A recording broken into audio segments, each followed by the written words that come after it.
दिवाली पर सब चाहते हैं कि उन्हें कोई तोहफा मिले। एक बड़ा तोहफा केंद्र सरकार ने भी जनता को दिया है। दिवाली की सुबह अब महंगाई से राहत वाली हो गई है, क्योंकि पेट्रोल डीजल पर जिन ऊंचे टैक्स को अब तक लगातार जन कल्याण के लिए जरूरी बताकर महंगाई को जस्टिफाई किया जाता है, अब उस पर सरकार ने पैर वापस खींचे हैं। बाकी गेंद अब राज्यों के पाले में चली गई है।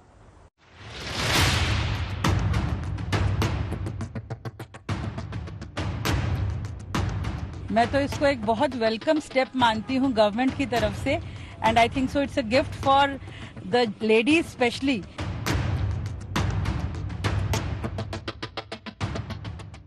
सर, आम आदमी के लिए तो इससे अच्छा दिवाली का तोहफा कुछ हो ही नहीं सकता।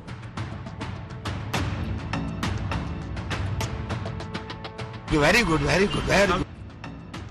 जब जनता अपनी अपनी गाड़ी में भराने वाले तेल के दामों में महंगाई से त्रस्त होकर चुपचाप दिवाली के दियों में तेल भरने में जुटी थी, तभी छोटी दिवाली पर राहत की बड़ी खबर आई।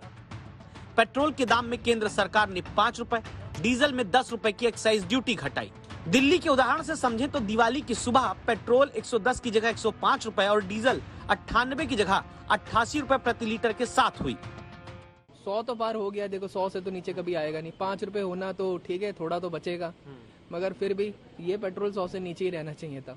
बहुत अच्छी बात है, बहुत राहत मिलेगी, पर एक थोड़ा सा और नीचे आ जाएगा तो ये बोनस हो जाएगा दिवाली का। गवर्नमेंट ट्राई कर रही है कि उनको पैसे बढ़ा दे, तो उसका मतलब ये नहीं कि घटेगी नहीं। अगर चीज अभी बढ़ रही है तो आगे जाके घटेगी भी। वो गरीब लोग फिर भी परेशानी है। 110 रुपए लीटर चला गया है। 5 रुपए से क्या होगा, कोई ज्यादा बड़ा प्रभाव तो पड़ेगा नहीं है। 28 दिन के भीतर ही जब पेट्रोल की कीमत देश में 8 रुपए से ज्यादा बढ़ गई थी, फिलहाल केंद्र के हिस्से से 5 रुपए प्रति लीटर वाले टैक्स की पाइप को सरकार ने खींच लिया है और तुरंत बीजेपी अध्यक्ष जेपी नड्डा समेत रक्षा मंत्री राजनाथ सिंह ट्वीट करके प्रधानमंत्री को धन्यवाद देने लगे, ये लिखते हुए कि जनता को महंगाई से राहत दी है। तेल का दाम जो रॉकेट की तरह आसमान छू रहा था, उसके पलीते में फिलहाल टैक्स कटौती का पानी जो डाला गया, वो किन हालात में आया, ये जानना जरूरी है। हिमाचल में जब विधानसभा और लोकसभा उपचुनाव दोनों में हार मिली, जब हिमाचल के सीएम ने खुद माना कि महंगाई बड़ा मुद्दा रही, तब बुधवार को दिवाली तोहफे के तौर पर सरकार ने पेट्रोल पर 5 और डीजल पर 10 रुपए की कटौती की। सरकार अब टैक्स में कटौती कर सकती है, इसका हिंट वित्त मंत्रालय के प्रधान आर्थिक सलाहकार ने आज तक से खास बातचीत में ही दिया था। काफी दाम बढ़ चुके हैं और 100 के ऊपर चली गई हैं, और ये इस चीज पे हम लोग सरकार में इस पे काफी बातचीत चल रही है और चलती आई है। टैक्स कलेक्शन करना और दूसरी तरफ तेल की महंगाई, इसमें एक ट्रेड ऑफ है, हम समझते हैं, और इस पे काफी डिस्कशन चलता रहता है। देखा जाए तो पेट्रोल पर घटाया भी सिर्फ 5 रुपए है, जबकि बढ़ाते वक्त एक झटके में 13 रुपए एक्साइज ड्यूटी बढ़ाई गई थी। डीजल पर भी 16 रुपए का टैक्स बढ़ाया गया था और अभी जाकर 10 रुपए घटाया गया है। तेल के महंगे दामों पर अब केंद्र ने टैक्स कटौती का पश्चाताप कर लिया। जिम्मेदारी की बॉल राज्यों के पाले में डाल दी, जिन्हें वैट घटाकर जनता को राहत देने का फैसला लेना होगा। तब हो पाएगी असली दिवाली, महंगाई से छुटकारे वाली। आज तक ब्यूरो। अयोध्या में 12 लाख दियों के साथ छोटी दीपावली मनाई गई। अरविंद केजरीवाल आज राम मंदिर की प्रतिकृति में दीपावली का पूजन करेंगे, लेकिन कल अखिलेश यादव ने लखीमपुर में मारे गए किसानों के नाम एक दिया जलाया।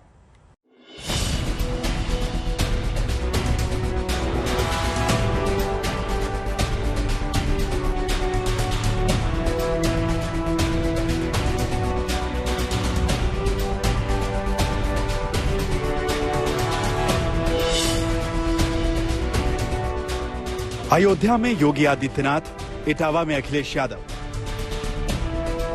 एक तरफ राम की नगरी अयोध्या 12 लाख दियों की रोशनी से जगमगा उठी, तो दूसरी ओर अखिलेश यादव ने लखीमपुर में मारे गए किसानों के नाम पर दिया जलाने का आह्वान किया।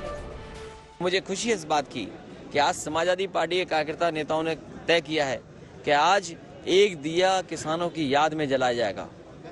किसान स्मृति दिवस के रूप में आज किसानों के लिए एक दिया, उनकी याद में एक दिया समाजवादी पार्टी के कार्यकर्ता जलाएंगे। और हम अपने इन कार्यकर्ताओं से निवेदन करेंगे, दिवाली जरूर मनाना, लेकिन किसान जिनको मार दिया गया उनकी याद में भी एक दिया जला देना।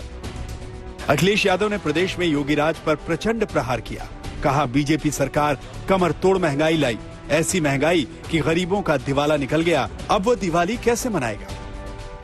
आज के दिन हम सब संकल्प लें कि सभी लोगों के जीवन में रोशनी आए, खुशी आए और उत्साह के साथ ये दिवाली मने। जहां हम दिवाली मना रहे हैं वहीं ये भी विचार करना पड़ेगा कि आज भी गरीबी के कारण भरपेट खाना नहीं खा पा रहा है और जिस उत्साह और खुशी के साथ त्यौहार मनाना चाहिए, गरीब आज महंगाई के कारण त्यौहार भी नहीं मना पा रहा है। नोटबंदी से लेकर कोरोना काल तक बने हालात ने देश की इकोनॉमी से इनफॉर्मल सेक्टर की हिस्सेदारी काफी हद तक कम हटा दी। इसका असर ये हुआ कि अब ज्यादातर लोगों को औपचारिक सेक्टर में नौकरियां मिल रही हैं, जिससे कंपनियां उन्हें सभी तरह के फायदे दे रही है। इससे सरकार के पास भी योजनाएं बनाने और टैक्स कलेक्शन बढ़ाने के लिए जरूरी डेटा मुहैया हो गया है।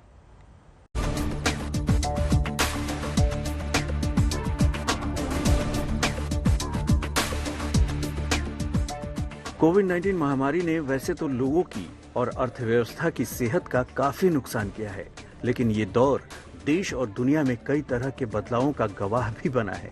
दरअसल कोरोना काल में दुनिया तेजी से डिजिटलाइजेशन की तरफ बढ़ी है। इसे गिग इकोनॉमी भी बढ़ी है। गिग इकोनॉमी यानी वो सिस्टम जहां पर स्थायी रोजगार की जगह कर्मचारियों को कॉन्ट्रैक्ट पर रखा जाता है।